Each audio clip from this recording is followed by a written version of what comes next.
Dear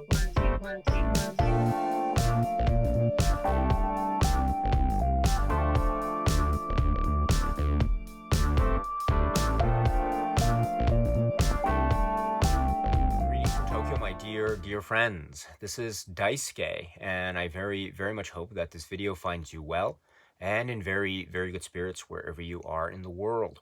And today, if you don't mind, I would very much like to continue on with the 31 days of cop films and gangster films from the year 1970 to the present day. And I understand that that is a wide expanse of years. I admit that, but also it is my hope that this can also afford us with the opportunity, you and I, my dear friends, to talk about as many films as possible within the context of these genres respectively. So in that spirit, my friends, I'd like to carry on with the discussion today, and specifically this video, with a film that can be described as being from the police film genre. This is a recent film it's described as being from 2018. It's also described as, or purported to be based upon true events regarding a figure in the police force who is Ron Stallworth. And here in this film, he is portrayed by the actor John David Washington. There's also Adam Driver, who appears in this film.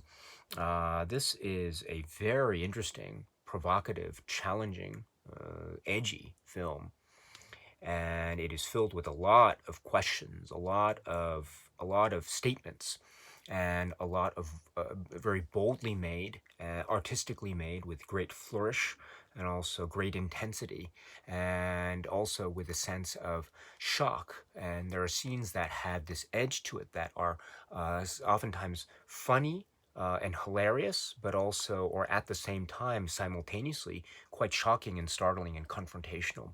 And it's that type of combination, or that type of blend, that is, I think, at work here in a number of scenes to great effect in the hands of the director, who is Spike Lee.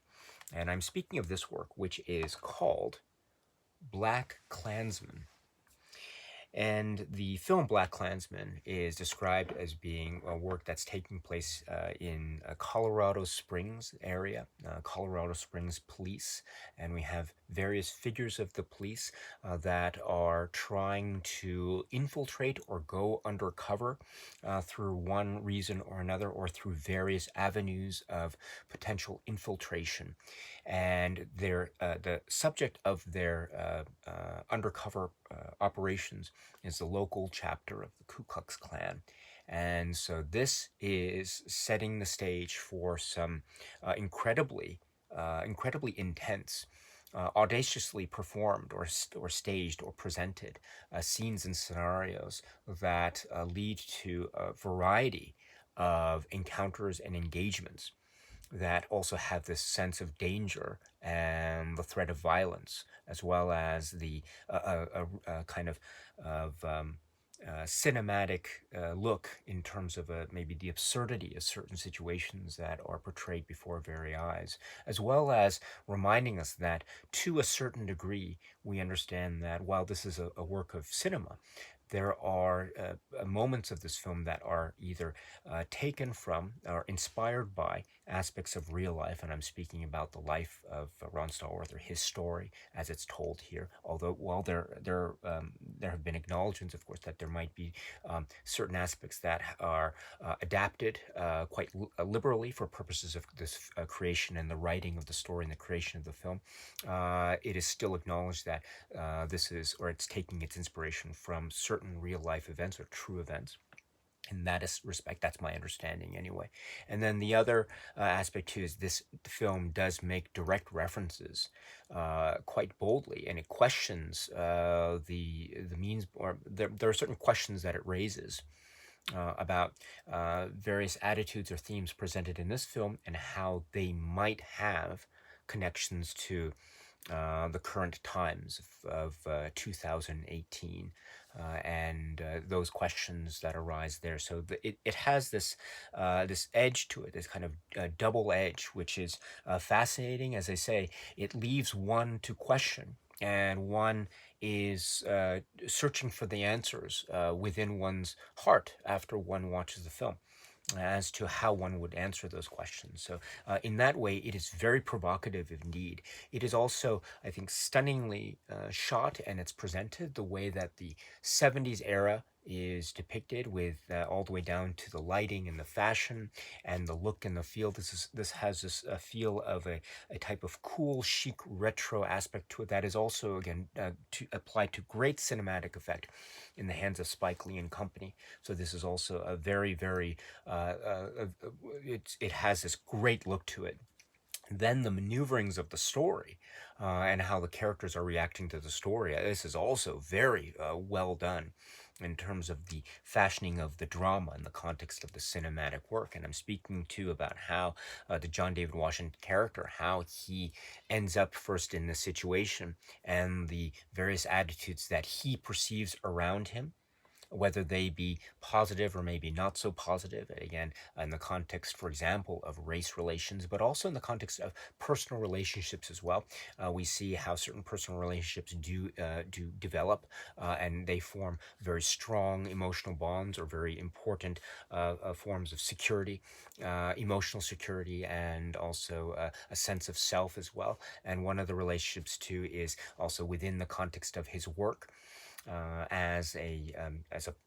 and now he wants to work, or he is assigned to this particular operation, and through a series of circumstances that could be said also to be maybe accidental or very human, he ends up being able to infiltrate the local chapter of members who might be said to be or people who might be said to be members of the local chapters of the KKK. And however, the circumstance is quite unusual because this is the era specifically of communication by telephone.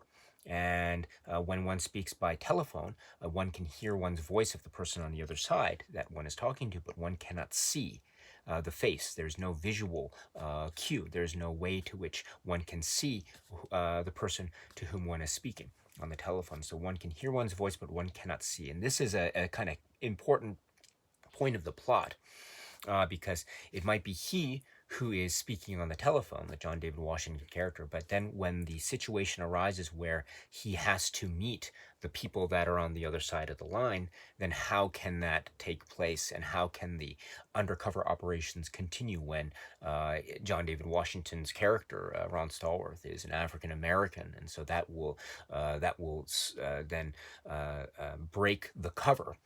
Because he is pretending to be white when he's speaking to these members of the local chapter. So then therein lies the dilemma, but also the very interestingly and curiously set up means of operation by which he works with, for example, the Flip character, the Adam Driver character, and that also adds a sense of a type of complex dimensional aspect to the undercover ops, as well as a sense of danger and threat to both characters, because they have to keep up this story and not be revealed. But if there is a threat of that happening, because again, this is one of the great dangers of undercover operations, it is very dangerous work if the true identity is given away.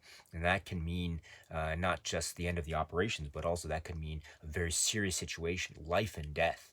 And so we have these circumstances going through as well. And so there is a type of police procedural aspect and flow to the film and the dynamic as well, which is also very fascinating, as well as the idea of threat and danger from a cinematic level. It adds suspense and tension. There are also these moments of comic absurdity mixed with the confrontational sense of the edge and the startling and shocking dynamic that the film also expresses and shows.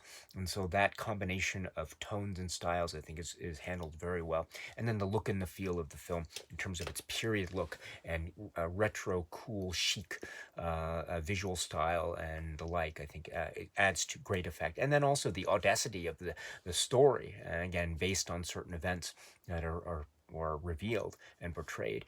When we see, for example, the extent to which the undercover operations lead, these two police officers, and indeed the other officers in their operation, and the very people and figures within this particular organization that they are able to make contact with and meet, it is very shocking indeed, and very startling indeed. And my goodness, this is the extent to which they were able to succeed in their operations. And then will they be able to succeed or fail, or will they fail? And this is part of the tension that is sustained throughout the film itself. So it is overall, I think, a very effective work. And as I say, it does present various questions and posits certain statements and hypotheses, if you will, about the nature of, or about many things, about history and race in the United States in the 1970s, and also in the 2010s and the late 2010s, and whether those connections are sustainable or not. And so those are very, I think, quite very bold assertions that this film also makes.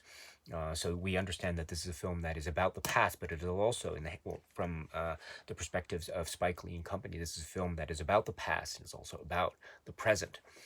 So in that way, it is a very provocative and a very complex and challenging work indeed. That is, I think, it is one that makes me question, and it makes me try to make sense, or try to answer the questions that the film raises towards me as well. And so I find that, therefore, the work to be quite engaging, as well as it is a work that has a lot of layers to it. As I say, in the hands of Spike Lee, that is, of course, it's the mark of his wonderful filmography. It is another great example of that wonderful filmography, and it is another great, exciting chapter in the films of Spike Lee. Indeed, this is the work from 2018, which is BlacKkKlansman. Okay, my dear friends, so that's it for now. And so until we meet again, please be happy and healthy and well, and please keep on watching a lot of great, great movies. Thank you so much, as always, for your time. I very, very much appreciate it. Stay strong, stay safe, and cheers.